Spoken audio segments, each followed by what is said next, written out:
నాకు నిజంగా అనిపించింది, గౌరవ ముఖ్యమంత్రి గారు అన్ని సంవత్సరాలు వాళ్ళు ఎలాగా వాళ్ళ తట్టుగా నిలబడ్డారో ఆయనకి హ్యాట్స్ ఆఫ్ తెలియజేస్తాను.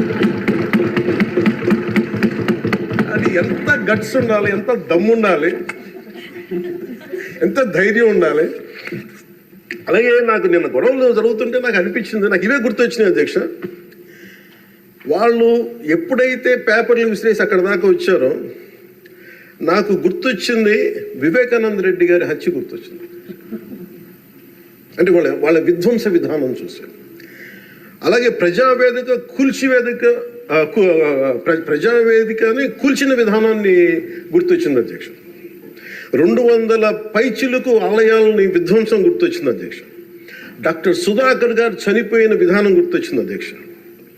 జంగారెడ్డి కల్తీ సారాలో చనిపోయిన చావు నాకు నిజంగా అనిపించింది, గౌరవ ముఖ్యమంత్రి గారు అన్ని సంవత్సరాలు వాళ్ళు ఎలాగా వాళ్ళ తట్టుగా నిలబడ్డారో ఆయనకి హ్యాట్స్ ఆఫ్ తెలియజేస్తాను. అది ఎంత గట్స్ ఉండాలి, ఎంత దమ్ము ఉండాలి, ఎంత ధైర్యం ఉండాలి. అలాగే నాకు నిన్న గొడవలు జరుగుతుంటే నాకు అనిపించింది, నాకు ఇవే గుర్తొచ్చినాయి అధ్యక్ష. వాళ్ళు ఎప్పుడైతే పేపర్లు విసిరేసి అక్కడ దాకా వచ్చారో నాకు గుర్తొచ్చింది వివేకానంద రెడ్డి గారి హత్య గుర్తొచ్చింది. అంటే వాళ్ళ విధ్వంస విధానం చూశారు. అలాగే ప్రజావేదికని కూల్చిన విధానాన్ని గుర్తొచ్చింది అధ్యక్ష.